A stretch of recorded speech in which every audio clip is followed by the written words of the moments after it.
Good evening, and welcome back to the Not So Perfect Bigfoot Show. Tonight, I have RD and Brenda Rhodes and their special guest, JT, their cat, which will be jumping in and out the scene, kind of like Swamp Kitty does. So, JT is just as much part of the show as RD and Brenda. Tonight we'll be speaking to both of them. They have Most of you know them. They've got some really great photos. They do have a book called The Bigfoot Finders. You can find it on Amazon. When I do put the show out, I'll have all of that in the description. You guys know I do not post photos because a lot of times we get hung up on the photos versus talking to the people, and we kind of lose dialogue in that. So if any of you ever have any questions or want to know more about their photos, I'm going to direct you to their website and possibly, purchase their book and see what they have to offer. I do plan on purchasing one, and I'm very fortunate that they took their time to be with me tonight. RD, if I'm not mistaken, you had two encounters early on in your life. And first, let me say this: I'm so glad you have Brenda with you. I love to have couples on my show. I think that is incredible. I love her tattoos. We were talking about her tattoos before we got on the show. And JT, the orange tabby on my cat, also he kind of jumped in with us. It was really great. It just made it all the more warm and welcome. I love the fact that as a couple, you guys go out there and you do this together. And I really like to highlight that on my show. And I always say a couple that Bigfoot's together stays together. And I just, That's right. but if, but Brenda, one thing I have to say is that you really support him in his endeavor to go for answers. There was a long time that he really didn't get to go out and explore what he enjoyed and what he loved. And finally, he comes along, he marries his best friend, and he's got someone that supports him. That makes a difference. And I think that's wonderful. So RD, let's go into what your life was like before you had your two encounters, and how it was like not having someone in your life where you couldn't explore, and what happened. Sure. Absolutely. Well, first of all, Victoria, thank you. We love your show. We love the title of your show because it makes us feel at home because neither are we perfect. So we should fit right in. But uh, yeah, it's a whole different world now, obviously. Brenda's attitude has been amazing. And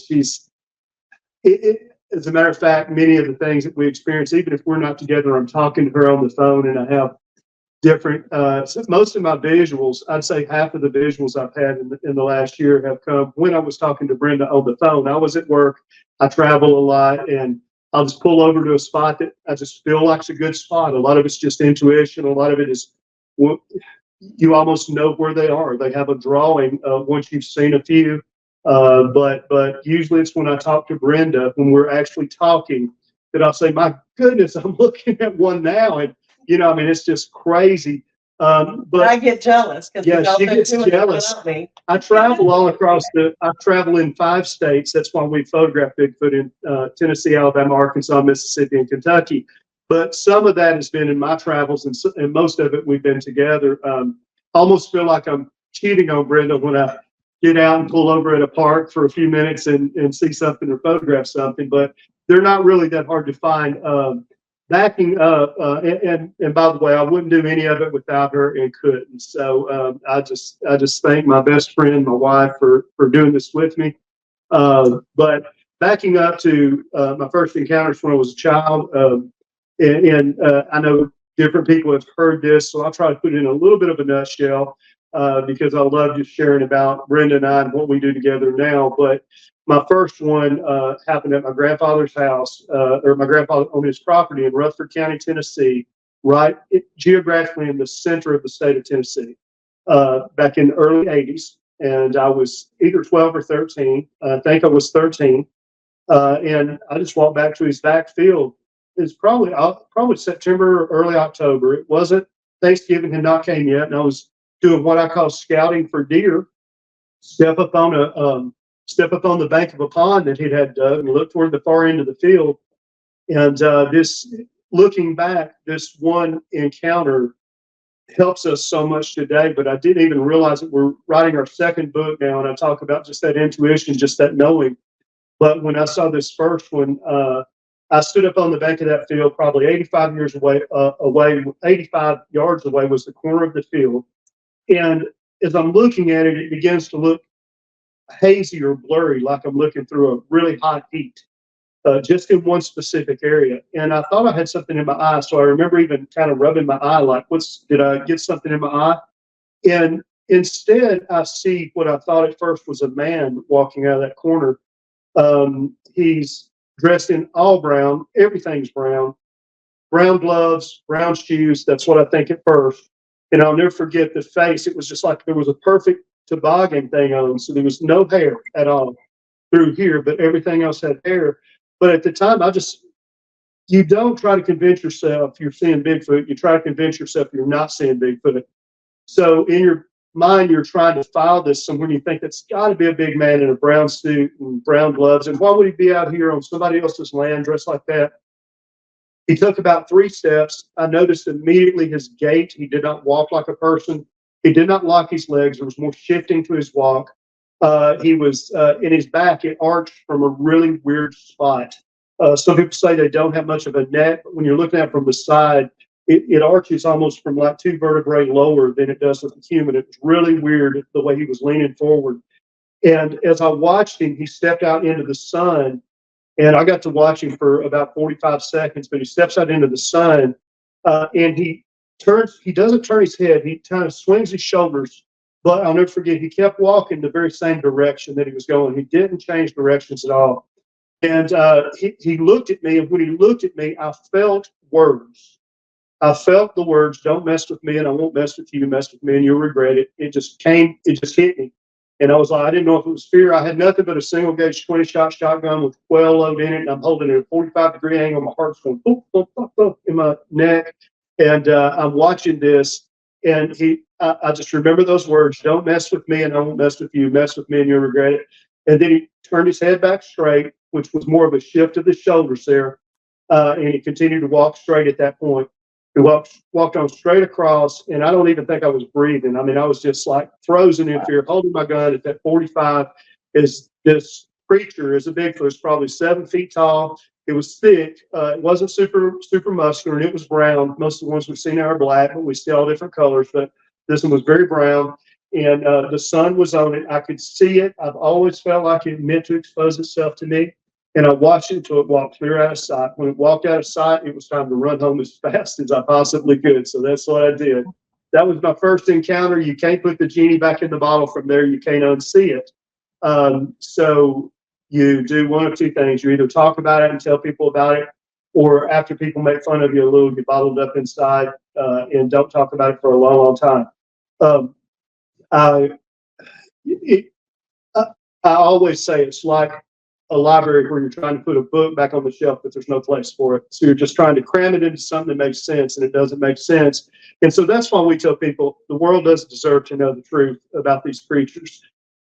Second encounter, I'll make it brief, but I will tell you one reason we're so passionate about this. The guy that was with me on the second encounter, I was I think I was already 17 at the time of the second encounter. Yeah, I would have been. And my good friend, he was like 29 years old. He'd bought a boat from me. But to cap this before I finish the story, I don't know if it was because of this event. I know he had extreme PTSD after this night, but he wound up taking his own life. And so within 2 years of the event, and that night shook him to the core. So we just float down the river, stay on a gravel bar all night. We're going to fish for catfish. We fished for smallmouth bass in the day, tried to fish for catfish at night. It was getting time to go to bed. And my friend, and I've shared his name in some places. I haven't because we've shared our story before, but his name was Benny. He was a good guy, and God rest his soul. But Benny looked at me, he had a real deep voice. He was 29. He was a rugged outdoorsman. And I think we'd reeled our rod and reels in. We were done for the night. And he said these words, he said, "It sure has gotten quiet outside." And when Benny said it sure has gotten quiet outside, honest to goodness, within 10 seconds, it sounded like a nuclear weapon, like a bomb hit the water, just right out of our vision, because we had a fire going, and this thing just, bam, it just hit the water so hard. We didn't get up on our feet. We landed on our feet. We were shaking. We were trembling. You don't know how to process this. This is no more than about 3 miles from my first encounter in my grandfather's field in Las Casas. It's on the East Fork of the Stones River, and nobody needs to go there. It's all changed. And hey, we see them all over. We photographed Bigfoot at over 30 different locations, seen them at about 10 different locations. And so, anyhow, it doesn't matter. You know, people are like, "Where's the spot at?" But it's all changed. But it's on the East Fork of the Stones River in Las Casas, Tennessee. And we go down there and we're looking at. He's got this flashlight that's just pathetic. I mean, it's horrible. It has 2D batteries in it. He's shaking it, trying to get the thing to work. But there's these two red eyes out there, and honest to goodness, these red eyes are the size of silver dollars. They're looking at us, and you can see the silhouette or the outline of the head. And we watch this thing in the water for 3 minutes probably. It tilts its head. It's like it's examining us. Then it straightens its head back, and then it tilts the other direction. Then it straightens it back. Then it goes to zipping down the river. It's just zoom, zoom, zoom, zoom, just in a zigzag pattern. And I knew how deep the river was because we just had our lines up there, and I fished that river a lot. That river, at that time, it was up a little, so it was about 7 feet. And it literally, this is how humongous this thing was. Victoria, it looked like its head was like that much. It was probably only like from the mouth up, sticking out of the water, and the eyes. And of course, we weren't saying it's a Bigfoot. We didn't know what it was, but it had these glowing red eyes. I mean, these bright red eyes. And it went down that water so fast, it literally looked like say I'm 6 feet tall, like a 6 foot tall guy would in a 3.5 foot pool, pushing off with his feet, just side to side. And it just goes so much faster than the current and stopped right in front of our fire. And this is how you know these things are more intelligent than people think they are, and they're not what most people think they are. This is not just some giant ape, absolutely guarantee it. But anyhow, when it stopped in front of the fire, it kind of looks at us again. It's just checking us out. We've been watching for 3 or 4 minutes. My friend keeps screaming, "It's a monster! It's a monster!" If it said Bigfoot, I'd freaked out, but I did not process what it was until later. I found out they had red eyes and, you know, different things about them. They got in the water. It was pretty cold. It was in April, and so I didn't think it. You know, I never thought. I thought he's talking about some sort of water monster or something. Well, here's the wild part. So Benny says, we had totally forgotten he had a 12-gauge shotgun there. So he says, "Hand me my shotgun." It had double-aught buck, and I can't remember if it's a pump or a double barrel, but I know he had more than one. He wasn't like me with that 20 gauge where he's just got one shot. And so I handed him the shotgun. He said, "Here, hold this." He hands me the light, and I'm holding this light, and I'm just shaking like a little kid. And he pulls the shotgun up to his shoulder. And the moment he pulled the shotgun up to his shoulder, the thing vanished in the water. It's like the biggest bubbles, just boom, boom, boom, boom. And it's about 6 or 7 bubbles and it's gone. And everything is dead quiet. I mean, dead quiet. We're just sitting there. We're not even hardly breathing. We don't even know what to do. And nobody says anything for about 5 or 10 minutes. He takes his flashlight out of my hands and he shines it out over the water. And like I said, the flashlight was bad, but we could make out some of the details of this creature. But you just don't process a Bigfoot in the water if you don't know they do that. And so we didn't know what it was. He kept saying it was a monster. And I kept trying to think, well, I knew cows came down there to get in the water. I didn't know what we'd just seen, but I couldn't. I was literally in denial at the time. And so I didn't remember back in the 80s and 90s, the internet wasn't what it is today. And him living out in the country, he never got on the internet. He barely gets on. He's barely able to do computer stuff now. So, I mean, without knowing what it was or seeing these things before, it's like there's no place to put it. Yeah, that's what cracks me up when people say, "Well, your pictures are AI or CGI." I'm like, I barely know how to get on YouTube, man. But So we just sat there, and finally Benny says, "It's got to come up for air." And I remember thinking, "Hey, if it's got to come up for air, why? If it's a monster, I'm thinking water monster. You know, I don't know what he's talking about because all I know is the head was huge. I could see the brow ridge. You could see these red eyes. You could make out some of the detail, and the shape was very, very cone shaped. Very cone shaped. This one was. The first one wasn't, and we found out they're very diverse. I mean, much more diverse than people, I think.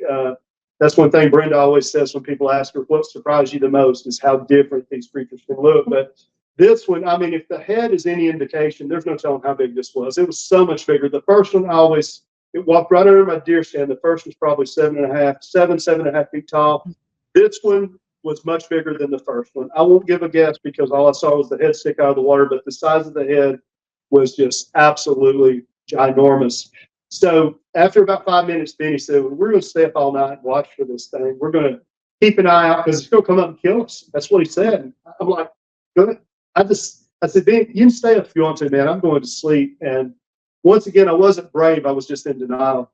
And so if I would have grasped, if he would have said the word Bigfoot at that point, it wasn't until retrospect, after watching videos and listening to other people in the future, that hearing Tim Kumbo Baker and hearing some other stories about the big red eyes and stuff, putting two and two together, that I began to realize, hey, this was a Bigfoot as well.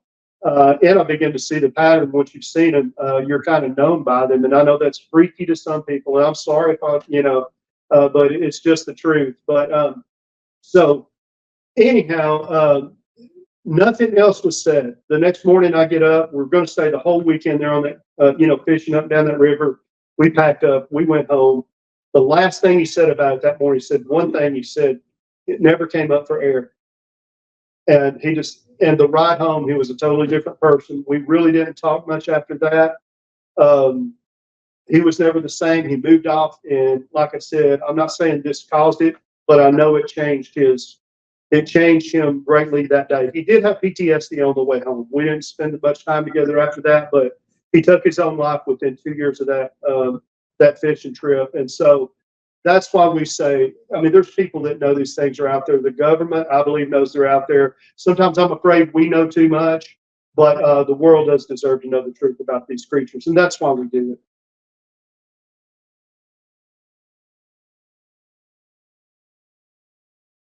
My mind's just kind of stuck on Benny. Yeah, I understand. Mine gets there sometime too, and we dedicated the book partially to him too. So. We'll get to Benny in a moment. The zigzag behavior, that's tactical. It's a tactical behavior. That's I know. If you're in a firefight, if you're taking fire, whether you're military or law enforcement, you need to get to point A and B. You zigzag. Mm-hmm. That's intelligent. That's tactical. That's tactical behavior. Learn from watching people or natural. We don't know. That's tactical. Yes. And the other thing is, it jumped in the water. As soon as he said, it sure has gotten quiet outside, we hear this massive splash. So it was almost planned. And then it goes under the moment he pulls the shotgun up to his shoulder. And so it knew. I mean, these things, that, like I said, they're not just some big ape. They're anyhow intelligent. They're highly intelligent. And so this creature knew when to jump in, when to get out. It knew. Do you think that it swam? I don't know if it was going against the current or with the current, but do you think it come up on the bank? What was there silence after this continuously, or? So yeah, it was quiet for a long time. We think, in retrospect, I think it probably went around the corner and came up for air. We never saw it. I've heard a lot of stories they can hold their breath for a long time. The number one thing we look for when we go out looking for them or photographing is water. We don't care if it's a hot spot. We don't care if anybody's ever seen one. We do care if it has water.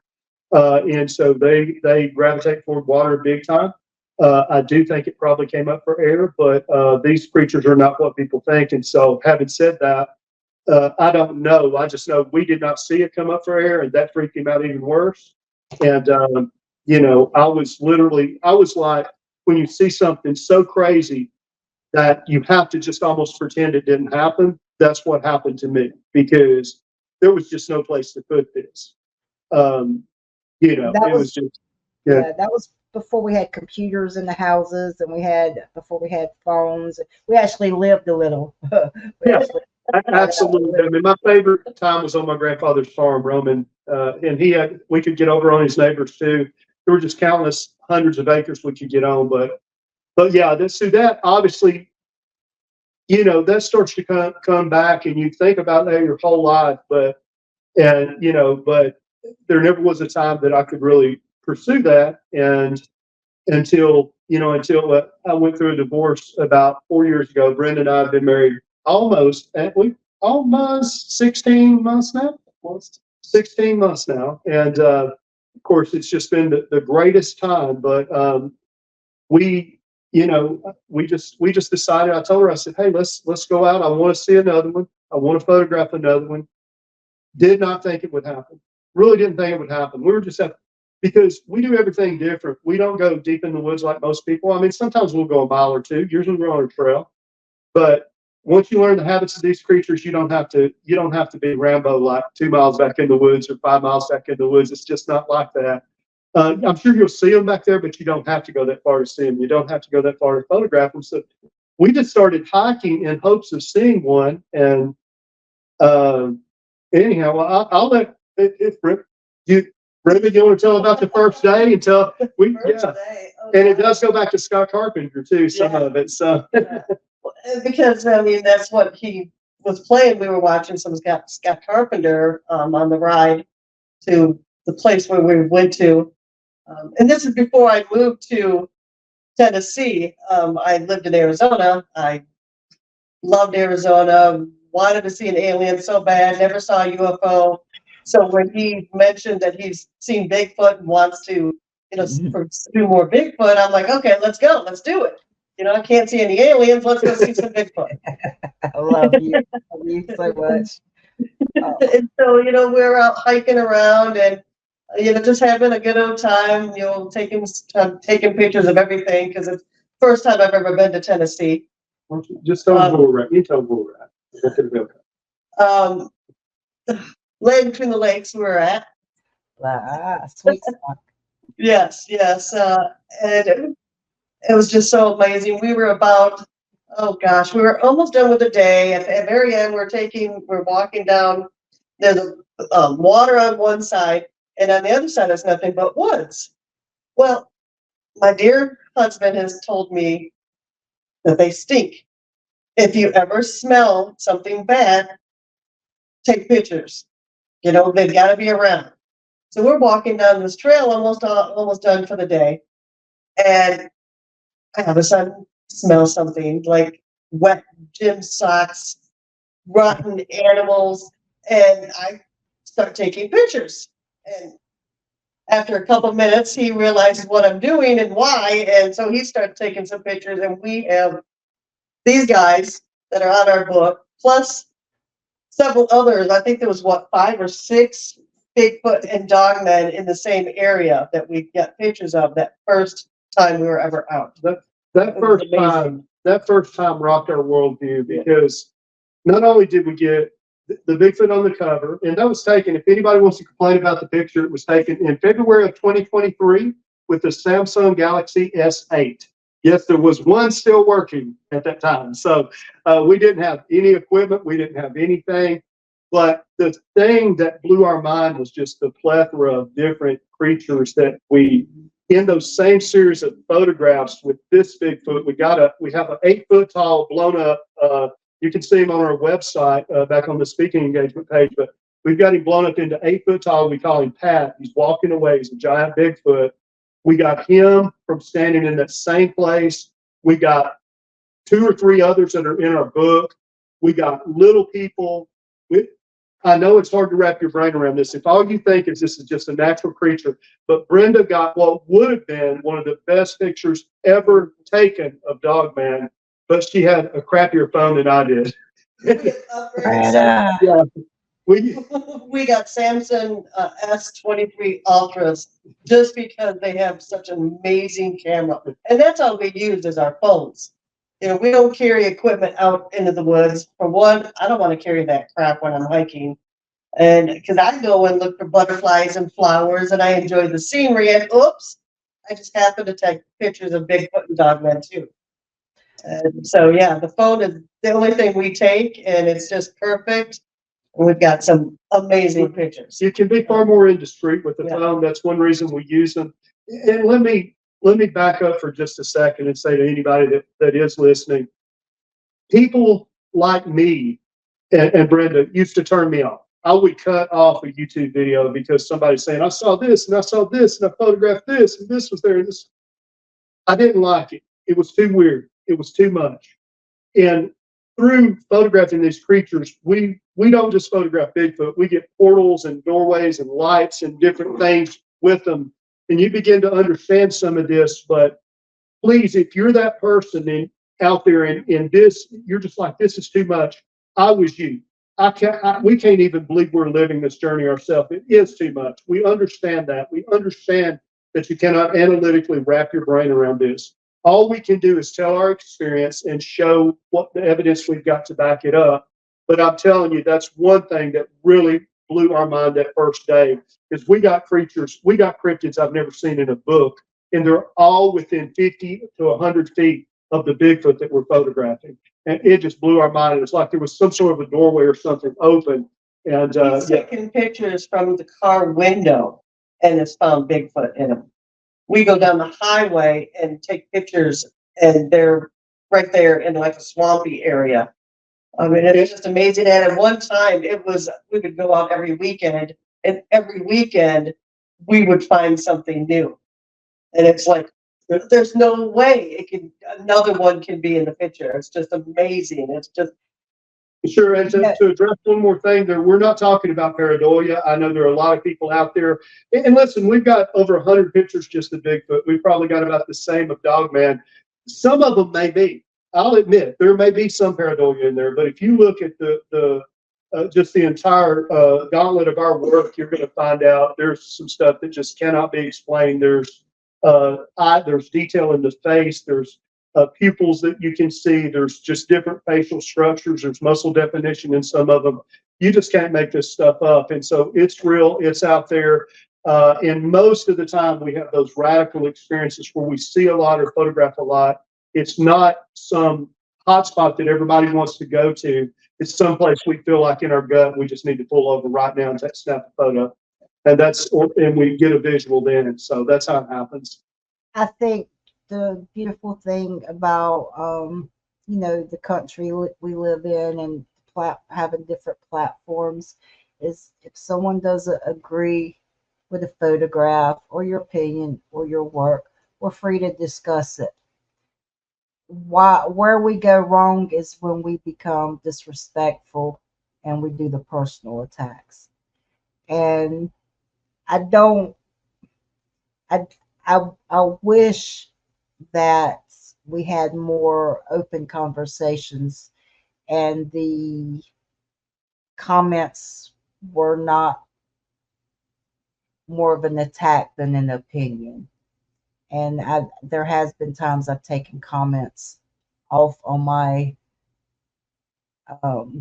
shows or podcasts, and there's been times when I've just, for lack of better words, lost my shit on someone in the comments that they probably didn't like, and I've had to go back and get myself a check and take the comments off. But I think the attacks, and if you don't agree with something, just move on. Maybe make a suggestion of what you want to see. I'll try to get it out there for you. If you have a suggestion, I'll reach out, try to get them on. But to attack someone or just, I think Benny's a perfect example. What if Benny went into the the Facebook? What if at the time he reached out and there was no dialogue there? I mean, what if Facebook was there and there was dialogue for people to talk to? And Benny had that chance. Exactly. Sure. We don't know what people go through. We don't know. All I'm saying is, you know what? If that's your research, I don't need anyone's permission about who comes on my show. They don't pay my bills. I don't need anyone's permission or I don't need anyone's. If you don't like the show, don't tune in. How about that? So you enjoy yourself and you put your photographs. If someone needs to contact you and wants to contact you, they can reach out on your website. If there's hateful, if you want to troll me. Don't troll my guest. Um, so I'm gonna tell you, like I told someone yesterday, feel free to reach out to the guest, not to me, and you guys can have a civil conversation. So let's just put that there. And I thank you. If you keep seeing me also going in and out, I'm dealing with pneumonia. And so if you see me go to my avatar, I'm probably having a coughing fit. So you gave up your time to be here, and I wanted to honor your time. And I apologize for the inconvenience, but it is called the Not So Perfect Bigfoot Show. So here we go. Exactly. And you know, it's funny because when my first thoughts of Bigfoot was Harry and the Hendersons. Yeah. That's what I thought Bigfoot looked like, period. And we've seen so many different sizes and shapes and colors and female Bigfoot. I mean, that's just a sight to see a female Bigfoot. It's just amazing. I never would have imagined that there's such a diverse creature out there. And Dogman and Dogman too. I mean, we've seen ones that look like collies or, gosh, what's another one? One that looks like a big chow. Yeah. And of course, one that looks more like a black lab. And Brenda's got one, and it's literally holding a paw up, and it's not an elongated claw; it's a paw, and we got it deep in the woods. And there's usually the best pictures of dogman come when there's a juvenile around too. Usually, it's going to be a female with a juvenile around. That's in our experience, and usually in the spring. Those are dog Spring dog woman is what Brenda said. But go ahead, Victoria. I didn't mean to interrupt you. Do you get a bad feeling when you're around the dog man, or I like to say the canine type cryptid, but because yeah. There's others. I mean, we've got Bigfoot with pointed ears that aren't quite your traditional Bigfoot as well. Pointed ears toward the top. We've never had a bad feeling well, not when we've seen them and photographed them. No. There's been a few times that he's gotten out of the vehicle and he's come around the door because he always opens my door. He's such a gentleman. And he'd come around to open up my door, and I'll start to get out. And he says, "No, get back in," because he'll get a bad feeling about something that I haven't seen yet. But we saw one, yeah. But I know what you're saying because we really don't feel threatened. Now, we've had a juvenile Bigfoot. We got a good picture of him. He's in our book, Huntsville, Alabama, and he was just throwing acorns at us. He was just messing with us, And so, but as far as really aggressive, we haven't had that. But I have had moments where we were kind of, you just know when it's time to turn around. We don't walk in fear. We're Christians. We're not afraid. We walk in faith. But at the same time, we know when it's time to turn around, and we don't play with that. We don't go out in the woods at night. We're not one of these guys with this infrared stuff out here whispering and having Bigfoot right around the corner. We believe you ought to find him, not just chase him your whole life. It's not that hard. But anyhow, but yeah, we've got some very uneasy feelings before, and we've had some photographs that when we dug through them that we had to delete from the phone just because they were so creepy weird, because there's a mix of, with Dogman particularly, there's a mix of natural and paranormal in the same photograph. And so there have been a few times I was just like, I can't take this anymore, and just killed it, even though it was a great photograph of Dogman. And I know that sounds crazy. Anybody that don't believe us, you can check out our TikTok. We've got a Dogman. This is the honest to goodness truth. It'll blow your mind. Check it out, though. I can't remember what we call it. It's probably back about 50 videos, but it's literally got satanic emblems that appeared on its chest. It was about 15 feet in a tree at a place around here. We thought, wow, we've got this amazing picture of Dogman. And then these, I know it's a lot to wrap your brain around, and we've got the proof. We're not just talking. You mentioned, people say things and they do, but there was a guy that said several years ago, he said, a man with an experience is not at the mercy of people with opinions. And we have experiences, and we have a lot to back these up. And so we're not here just trying to be in your face saying, hey, we got it all figured out, because nobody does. But at the same time, these things they'll just freak you out. And especially, you're right, there is a little bit more sinister element to some Dogmen. At least I would say that, but they don't like They don't like scare us, I don't think. Well, Anymore. some of that one. I Yeah. mean, we had a big snort. I mean, it was loud and deep, and no animal in Tennessee could have ever made that kind of sound. And I jumped super high, almost wet myself. It scared the living crap out of me. And of course, we've got to take pictures and then got the heck out of there. But we got some dogs there. That's a Yeah. dog woman That's and a- her pup. That's a dog man and pup in Yeah. the spring, and it was on the old phones too. And all this, we're going to show it at the, this may air after the Bigfoot conference. I'm not trying to plug that, but I mean, we've literally got these pictures that people can pick up and look at. And I'll tell you one thing that really does freak us out though, since 90% of the creatures, 90 to 95% that we photograph, we don't see first. We only see maybe 5%, maybe 10%, 5%, probably 10% of the Bigfoot, 5% of other stuff. But there's really the only thing we've seen is Bigfoot and Dogman. We haven't seen most of this other stuff. It just shows up in the photographs. But the really weird thing is when we're like, we go into the woods, we park the car, we get out, we begin to walk down a trail. Before, every time we park the car at the end of the gravel road, if that's where we are, we'll take pictures when you first get there. Start taking pictures all the way around. When you first show up at the end of gravel roads, these creatures love to be at the areas where two worlds collide, is what I call it, because they'll come out, we're their entertainment. They're extremely interesting humans. So they'll come out to peek out behind trees and stuff. So we'll take these pictures. Then we go walking down the trail. Then we get back. Then we look through the pictures and we think, holy crap, I walked right beside this or that. Some of our best pictures have come of stuff that we wound up walking directly beside within minutes of taking the picture, spent an hour or two down there and came back. And so anyhow, that's something that freaked you out too. That's right, yeah. That would go back also to the survival technique. If you don't want to be seen, stay still. Stay still. Absolutely. No, they will. And gosh, they're just different than they're different. Even though I've seen two growing up, they're different than what I thought they were when we started getting into this, and we didn't even believe when we started, we weren't even for sure if dogmen existed.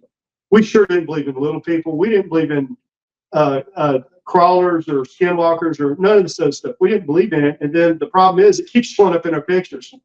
I still don't know if I believe in it. It keeps showing up in our pictures. So it's just crazy. What turned you on to the little people? Because that's very controversial. The very first day they showed up in our pictures, at the same place and same area that Bigfoot did, within 100 feet of Bigfoot, they were there. It wasn't a coincidence, and that's a trend that continues. We've got Bigfoot in the book that we at several different locations that we've also got great pictures of little people there. These things are all from the same origin, at least is my opinion, because all this weirdness tends to show up. And there aren't hot spots. I mean, pretty much everywhere we go, if it's got a bunch of water and we feel in our gut like we're supposed to be there, we call our spidey senses. Our spidey senses start tingling. There's ways to know that, but we feel like we're supposed to be there. We show up and we get pictures, but almost always when we get pictures of Bigfoot, there's other weirdness around at some point in the day, and usually really close, sometimes in the very same frame or time frame. We're standing at the same place. We'll photograph Bigfoot here, and there's something else over there. And so it's just, but what turned us on to little people so they wouldn't keep sticking their faces into our photographs. They kept showing up. We didn't sign up for any of this. We didn't want nothing but some good Bigfoot photos. That's all we wanted. We didn't want Dogman. We didn't want Bigfoot. We didn't want skinwalkers. We didn't want shadow people. We didn't want some of this other stuff that we can't even explain. We got one that looks like he's got a skeletal face. We didn't want none of that stuff. Still don't. But it keeps showing up. So that's what turned us on to. Do you think there's an uptick with the and I guess this would be supernatural, the little people, Bigfoot, I call them canine cryptids, or dogman, you think there's an uptick with just the negativity and the stress that's going on in the world, or do you think that has something to do with it, or no? Or do you think it's just people are more aware? I think part of it is people are more aware, but I think, gosh, it's definitely a deep rabbit hole. Because it doesn't make sense. You cannot analytically look at this. Some people are like, they try to analytically assess where's their water source, where's their food source. Why don't, I've been out in the woods my whole life. I tell people this all the time. People say, well, I've been out in the woods my whole life. I've never seen one. I say, yes, but you've been seen by them. In almost every case, you've been seen by them. It's pretty powerful. So, yeah, absolutely. And then they'll usually go in, well, there was this one time where this happened. And I smelled this and I saw this, and this deer was standing afraid in the field and it wouldn't move, or just something weird, or all my animals were clumped up in the center of the field and they were freaking out. Many times we get the pictures because of the reaction of other animals around. But yeah, I think the uptick is supernatural, kind of end time stuff. Personally, I believe that this is a fallen angel DNA manipulation, and that's why they're so diverse, and that's why they all show up together, and that's why we got, just an example, we got a picture, we got a dog man. People that don't believe this stuff, we got a video on TikTok called Portals, Doorways, and Dimensions. We got, so this video starts, the screeching starts happening in the video. Now there's one where I'm telling about the video, but I refer back to the video, the original video. We got a picture of a dog man right beside it. And we show a second doorway. It's very square in straight lines like that don't happen in nature. We had seen a Bigfoot there. We go down, we get a picture of him. We call him Big Lips. It's a pretty good picture. And but we do a picture on this portal and portals, doorways, and and dimension, or portals and doorways, or whatever. And this screeching sound starts appearing on our video. We could show you stuff. If you go to our website and go to the speaking engagement page on our website, there is a picture of a creature forming on the podium that I was speaking out of when I gave the press release for our book. There's a creature that formed there. It was not there. This is. I know people can't get it. I know. I don't blame you. I would shut me off too. But the problem is it's all true. And so anyhow. Yeah, we went and had our press conference to announce the publishing of our book. We went through the conference room with a fine-tooth comb, made sure everything looked good, everything was clean.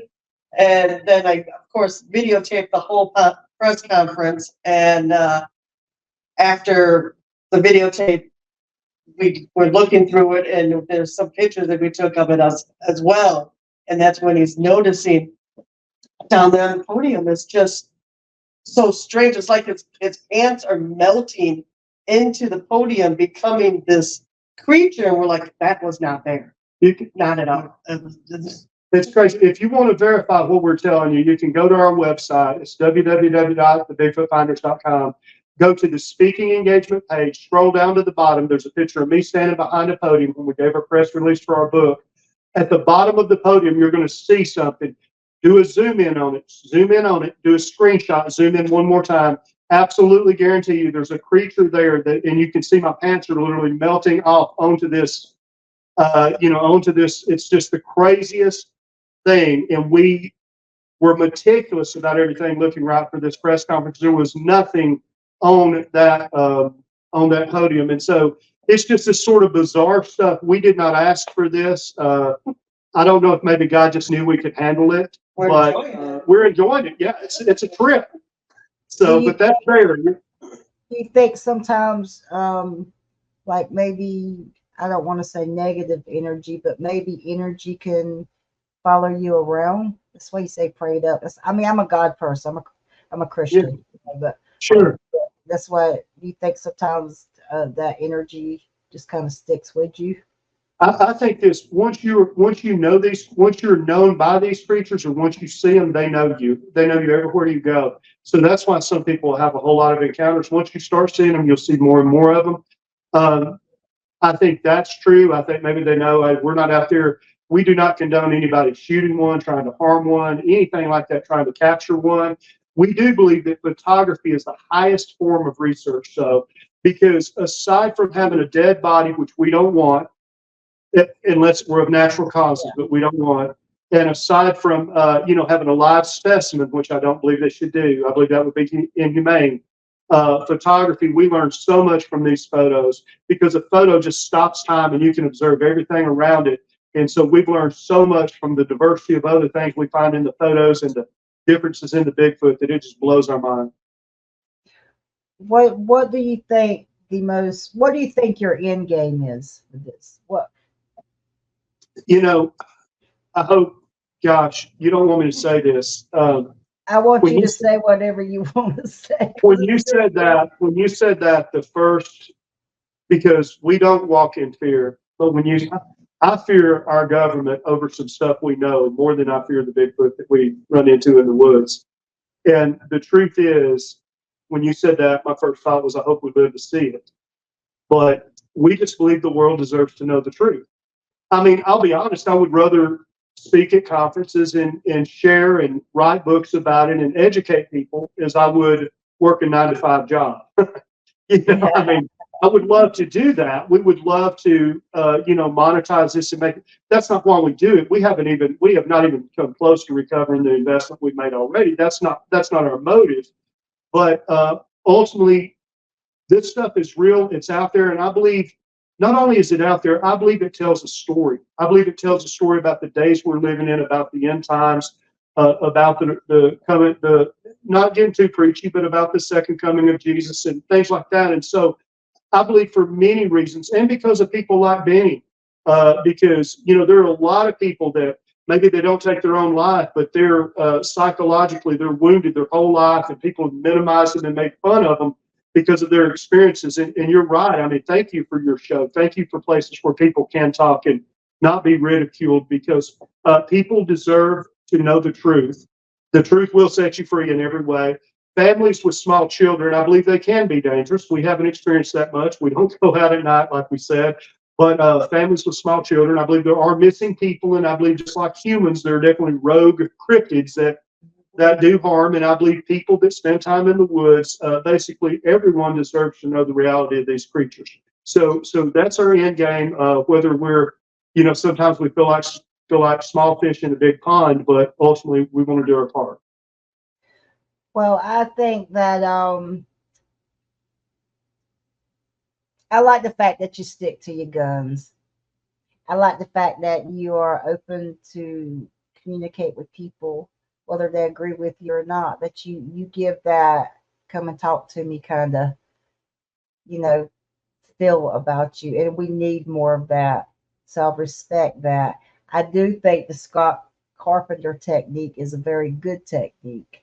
I mean, he was a friend of mine. We used to talk a lot, and I do think that is a really good technique. And I think your gut tells you a lot. And I think my question to you is, when you're out on the road and Brenda, you're at home and he's taking pictures and he's getting that feeling, uh, don't you just want to wring his neck for being there in the moment and you're not there? Because I want to be there with him. It's the only reason I want to ring his neck. It's like, oh. But yeah, most of the time it's he'll talk to me during his appointments, and he'll go down someplace to get away and just relax off the batten beaten off the highway, and we'll just sit there and talk, and he'll look around and, honey, you're not going to believe this. I said, not again. Really? Come on. You guys, you guys, And we get the picture to prove it. And the thing is, it never, ever, there's never, ever not a wow when you see one of these. There's never not a wow. There's never not a moment where you're like, this can't be happening again. It's never like, well, this just always happens. It always blows your mind. It always does.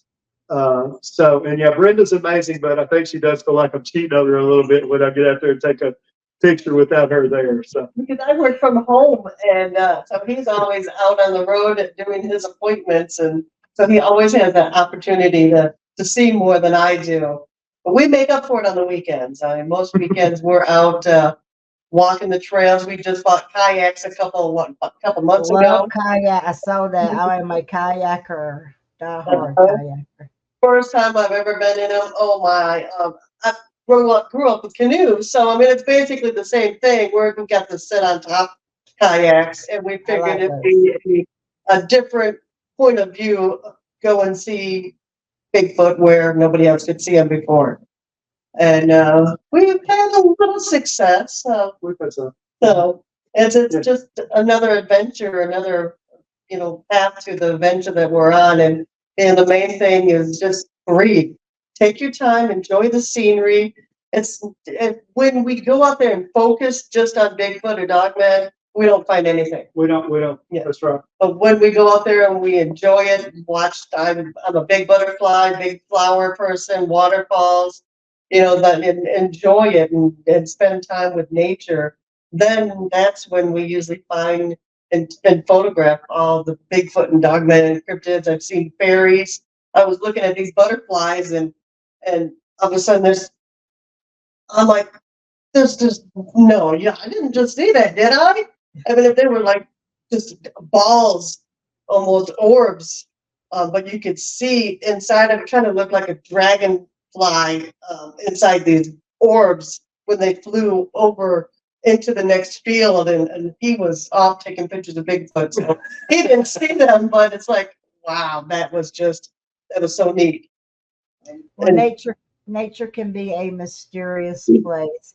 And the kayaking, I know someone asked me last month about where I had some activity at, and that's the first thing I said. I said, "Do you have a kayak?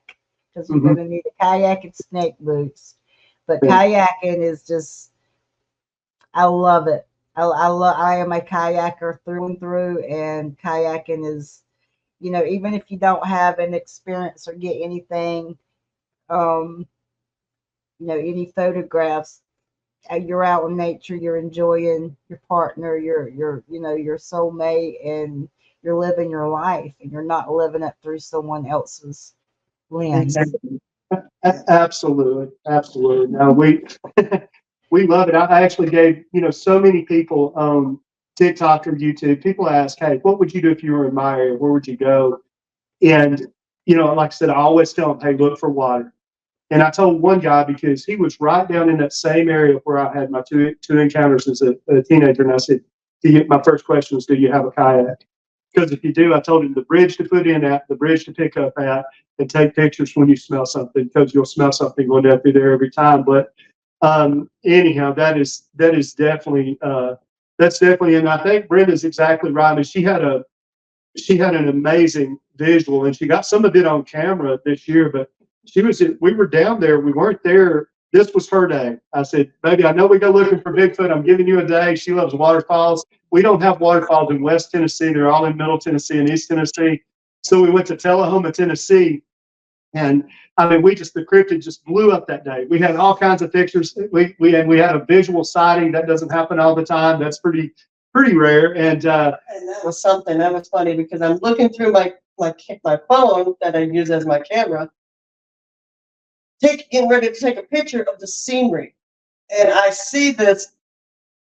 Wait, what? And it took me until it was almost at the end of the camera frame before I clicked the picture, because I was just so amazed at, wow, that's real. And there was no other people around. We were out there for 2 hours and had not seen one person.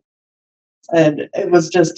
She got a picture of it. I mean, we zoomed in. Not many times, and this is what people will find weird sometimes, but most of the time, our best photos are not of the Bigfoot we see; it's of the ones we don't see, because they're not aware, and they're not. The ones you see, once you see them, they're trying to hide, or they're. Personally, I believe in photo manipulation, and I don't just can't say personally. That's our experience. We've experienced it over and over, but so many times we'll pick up our phone to only when we're taking pictures of cryptids. We'll pick it up, the phone goes blank. Totally brand new, new Samsung Galaxy S23 Ultras, black screen, the phone boots up. Yeah. Happens over and over and over again, but only when we're out in the field. So I hear that a lot. Yeah, no, it's true. I mean, it does. I hate to share things like we've shared tonight, because they don't build credibility to people who are only analytical. They don't. But nevertheless, it's true whether anybody likes it or not, and that's all we've got.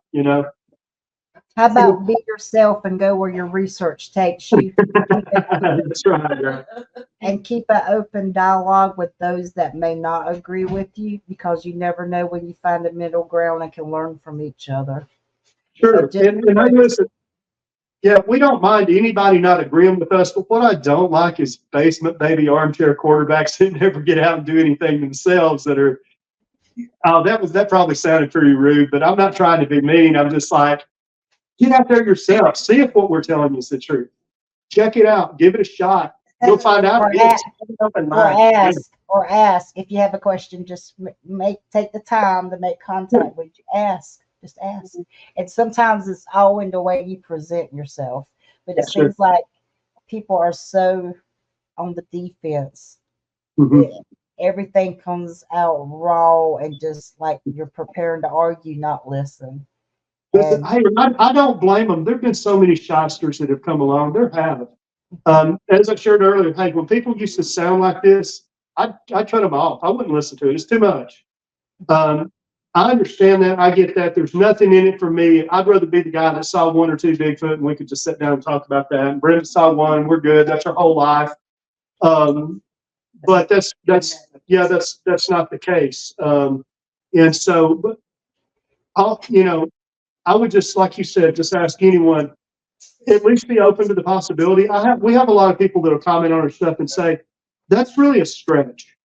And you know what I'll say? I agree. I completely agree with you. If I wasn't living it, I couldn't believe it either.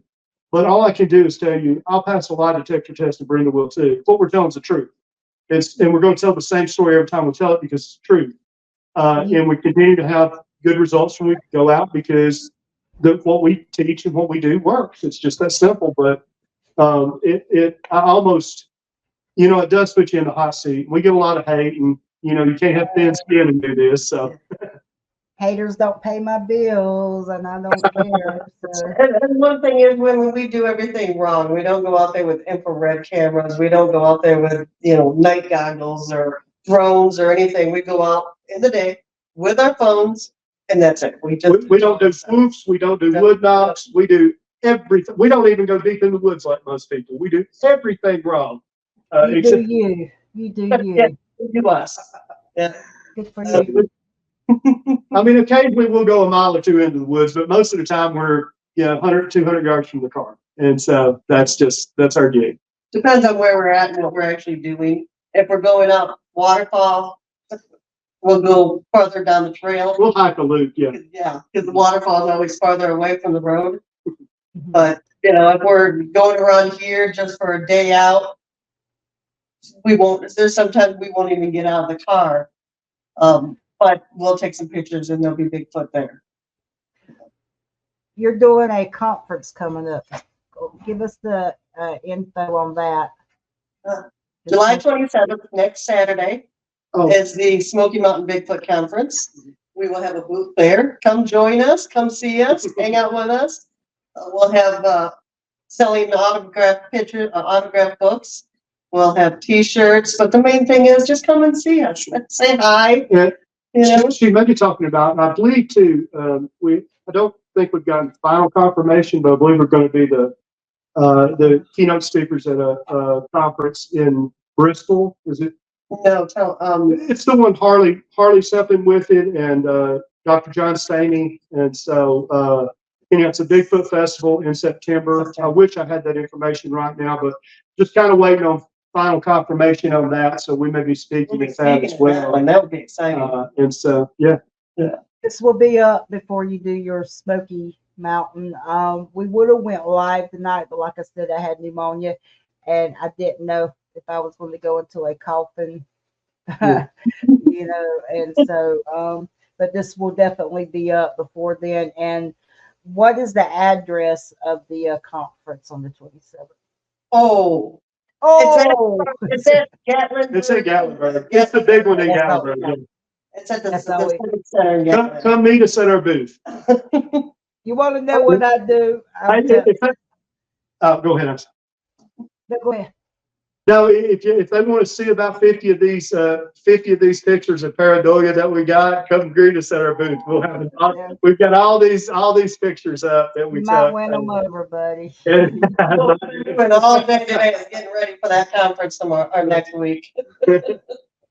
When I'm out in the woods, and I was gonna say this a while ago, but I was out there not. But when I'm out in the woods and I get that musky smell, especially when I'm with my friend Richard, I go, Okay, that's not me, so they must be around. And you don't have to smell them to be able to have them there. But a lot of Exactly. times, yeah, that smell is. Yeah, since Brenda mentioned that, and you did as well, that is something we have also come across. And they do smell, and many times we smell them. And Brenda has a better sniffer than me, and Dogman has a distinct smell compared to Bigfoot. There's a little bit of a difference. There's usually, she says, more urine with the Dogman. Yeah. But that doesn't mean Bigfoot won't have a little bit of urine, man. That's just a strong urine smell with Dogman. But having said that, some of the myths that our experience has proven different in our own lives is it doesn't. Some of our best videos, we were doing a TikTok about 2 months ago live. Well, it wasn't live, but we were doing the video, and we posted it the very next day, and we're talking from on site out in the woods, and we can't hardly do the video. The birds are so loud. I mean, birds just going everywhere. But we're doing a video about telling about some of our Bigfoot encounters and experiences. And all of a sudden, people start commenting on the video. Hey, I saw something at this point. Give me the minute in it and where it was. And we find some other stuff and we start sharing. But most of what we're sharing is what other people are posting. And the animals are going nuts. And there was a dog man with the pup in the background. We got a good still shot of it. And so, and it's not us, it's other people too that are seeing this stuff. But yeah, that's one of the myths. It doesn't always go completely quiet, and you don't always smell these things. Sometimes all the sounds of nature are going on, and those are the ones that really, at first it really messed with us because we thought it was supposed to get totally quiet. I believe that's only when they're in maybe a slightly more aggressive mood that happens. But sometimes, always take pictures when it goes stone cold quiet, always. But don't not take pictures because it's not quiet. Because many times they're moving, they're around you, they're watching you, and nature's just moving right on. I think it's the greatest thing to watch one of our videos that we posted, and people will comment and say, "Hey, did you see this in the picture?" And we're like, "No, no." You pointed it out. It's really neat to, yeah. Don't you love the interaction and kind of the friends you meet online along the way? Oh yeah. It was I think it was Pat and Joe I was speaking to, and sometimes that's all people have are the people they meet in the Bigfoot community. Sure. Sometimes people they don't get, they're not able to get out their houses, they're not able to travel, and you offer them a window to the world and company and communication, and people don't have that. And I know Christmas, I'm going to try to sign people up. We're going to try to do a 24-hour Christmas show. Looking for people to donate. I'm not asking you or putting you on the spot, but donate an hour on Christmas, just where you can click on the link like you did tonight and just talk about your stuff. Then you do an hour and somebody else comes on and kind of do it 24 hours for those people that don't have someone. So when it gets closer. I don't know what we got planned, but yeah, I think, we don't always spend Christmas. Sometimes we are our Christmas. We spend other days. That might be something we could do. There's the two different families that we have to go to, and during that Christmas, between Christmas and New Year's, the company, we both work for the same company. That's how we met. Yeah. Oh, naughty work counts. I lived in Arizona, and I scheduled all of his appointments for him, so I had to talk to him all the time. And I fell in love with that sweet Southern voice. Did you make that a 1-900 phone call to her, buddy? Come on, yeah. I had to move out to Tennessee to marry my husband, and she set appointments for me at work, and I wasn't quite as into it at first. I just thought, wow, 15. I tell people we fell in love at the office. Our office was just 1,500 miles apart because we were at the same company. But when did you break Bigfoot tour?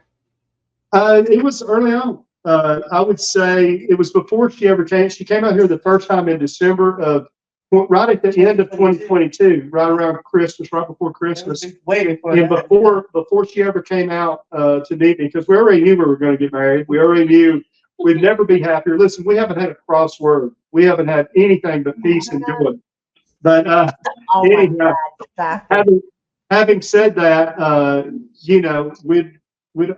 what was the question? Bigfoot way back Yeah, Bigfoot, early on. before she ever came out, I told her. Yeah, and I'm like, Well, listen, if I knew you leaning over there giving him some sugar would shut him up, I would have just given you a hand signal a while ago. he loves talking, and I love hearing his voice. I So love my husband's a salesman, so I get it. I told him he could. I told him he could charm a sin out of a preacher. well, that's uh, funny because he used to be a minister, and so he's so used to talking, and he's just I don't know that voice, that southern. what It, was his best pickup line to you on the phone? What was that line that just did it for you? She fell in love with the way I said the word Donna. Just lean over here and kiss him, and so you can. Oh my God. Okay, now answer the question. That's it. he blows my it. mind sometimes, and I I can't think love of it. it. I'm gonna have to charge. I'm gonna have to charge a fee for people to see this. I love a couple that goes out, has good. I love it. I love a couple that Bigfoot's together. I love a spouse that's just supports it, and I just like the journey you're taking together. And where's JT at? He has a. He's sleeping. He decided to actually sleep through this one. Come on, baby. Come on. No. Oh, he tried to get him. Hey, buddy. Okay. Yeah, All right. I'm sorry. yet. If you got a cat, I got I brought him from Arizona. Oh, wow. I'm not leaving him behind. He's my boy. He's 7.5 years old, and he gets stuck when we go out Bigfoot hunting, or Bigfoot finding. We don't hunt, we find. Yeah, we say we're not researchers, we're finders. That's what we tell. I mean, we do research, but it's a little different. So. You guys are awesome. Fine. When my husband married him, I said, "You marry all of my four-legged," and he did. And he built them a habitat. He takes. Yeah, that's awesome. That's awesome. They drive them nuts, but his family, his parents love me more than him. And that's saying a lot. They actually love it. They do love him too, but I'm the daughter that I can't say they've never had. The daughter-in-law that they've never had. His ex-wife was another kind of creature, and we're just going to end with that. So you've had creatures around you your whole life, huh? Right. I'm sorry. All right. Anyway, so this conference is coming up on the 27th in Gatlinburg. You guys are going to be there. Is there anything you guys want to touch on that we didn't touch on? I know it's been an abnormal chat, but we don't script out my show because I like the rawness. This is as raw as it gets, girl. And usually we did kind of let our hair down for this one, but I mean, we do have the ability just to talk about Bigfoot or just to talk about Dogman or whatever, but it really is hard to separate them. It's like taking the cream and sugar back out of the coffee, I was going to tell her to kiss you again so I can get a moment. But don't you think it's important for someone to see the person behind the work, to get to know the people behind the work? It's cool to talk Bigfoot, but there's a person behind the story too. And I like the fact you guys kind of let your hair down. You kind of look cute with your hair down there, sir. And I just, there's always a person behind the story. Yeah. Well, truly an honor to share that story with you and all your listeners. And we appreciate it so much. And all we can tell you is, we'd have to be crazy to make this stuff up. It seems crazy to us too, but we haven't even exaggerated a thing. We've seen 12 Bigfoot. We've seen 10 Bigfoot since we started. I saw the 2 growing up, so a total of 12 in the last 18 months. Seen multiple dogmen, not as many dogmen as Bigfoot, but we photograph them almost identically, the same amount, Bigfoot and dogman. If anybody ever asks, almost the same number for number, they're just going spurs. The other stuff, not as much. The little people, what we call shadow people, skinwalkers, crawlers. We've got them standing doorways. Yeah, we've got skinwalkers right beside Bigfoot. Or some people want to argue over. Well, it's not really a skinwalker; it's a crawler. It's this, it's that. We got weird stuff standing right beside Bigfoot. Yeah, yeah, portals. And we really. All I can say is what I will tell anybody, listen to this thing through is we wish it wasn't that way. I wish, quite honestly, I thought Bigfoot was just a giant ape. I thought it was Gigantopithecus, just a hominoid, just some sort of a ape-like relic still living from past times. And I wish that our experience and what we see in our photos validated that, but instead it opened Pandora's box to the point that you cannot, you just can't put it back in now. You cannot cram this stuff back in. There's just too much. And the world does deserve to know the truth. And we're people that we're curious. The Bible says it's the heart of a king to search out a matter. And we're digging deep, and we're probably taking some chances here. And hopefully the wrong people don't get too upset at us. But what we're saying is the truth. And I just appreciate everybody that even gives us a listen, or checks out our website or book, anything, because we're here sharing the truth. And if you talk to us in person, you'd know we're not making this stuff up. And once again, your book is the Bigfoot Finders, and you will have your website listed in the description of the video, and you can also find it on Amazon. And I really love the fact that you're such a positive couple. You go out, and even when one of you is at the house, one of you's on the road, you're still together. You still have the teamwork. And I love the positivity, and I love the happy feeling that comes from you. And I just think that's outstanding. And I want you to keep on doing your work, and I want you to keep on doing you. And I appreciate the fact that you came on the show. I appreciate the fact that you have open rapport with people, and you're willing to talk to people. And I personally can't wait to get your book, and I do intend to order it. Sometimes it takes a while because inflation. I do not make anything off my channel, but I will definitely will try to order something from everybody. Going back to your friend, let's just I'll remember that when we communicate, people always, you never know what someone's going through, and let's just try to be a little civil.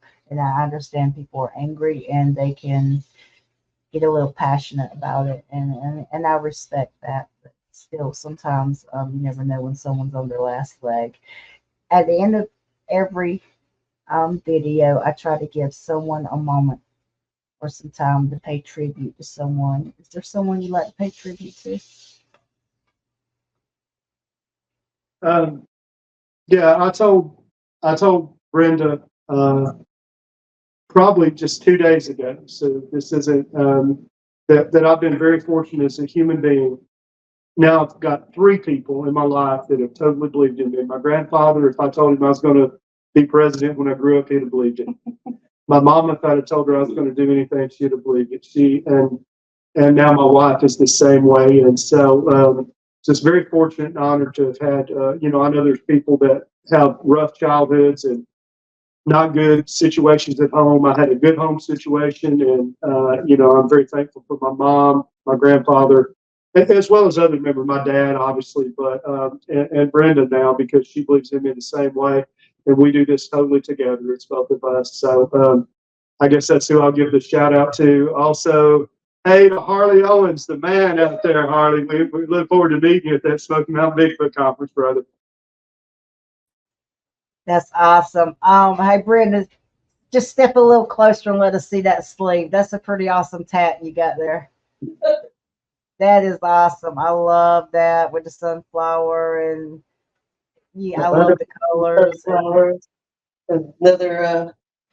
I'd show you the back, but I'd have to take the shirt off. We don't want to do that. We already got you. Butterflies. Yeah, we already got you swapping sugar with each other. We just stop at the shirt. I couldn't keep me away. Yeah, we got to go now. You make me And also be prepared for our next book. We're going to be coming out with another book, Beyond Bigfoot. More into the dogmen, the doorways, the portals, but that will be Little coming out, people, little yeah. people, that They're will all be in coming there. out here before the end of the month. I was hoping to get it done before next Saturday, but I kind of got a little behind. The conference came up so fast. I mean, it was like 4 months just gone. And Wow. Time flies. yeah, as we get older, it does.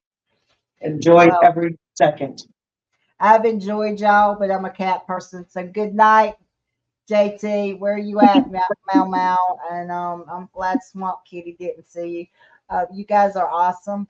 I hope that you do a follow up with us one night. And I want to thank you for putting up with me, the coughing spells and having to, kind of go through the avatar a little bit. And I'll make sure you guys get a good description down there and we can get your book out there and be safe out there. Be happy. And I love a couple that I just love the fact that you love each other. Well, thank you. It was wonderful being on your show, and I hope you feel better. All right. But, well, my husband's been babying me, so I'm going to suck it up. I promise you. Bye, you too. Bye.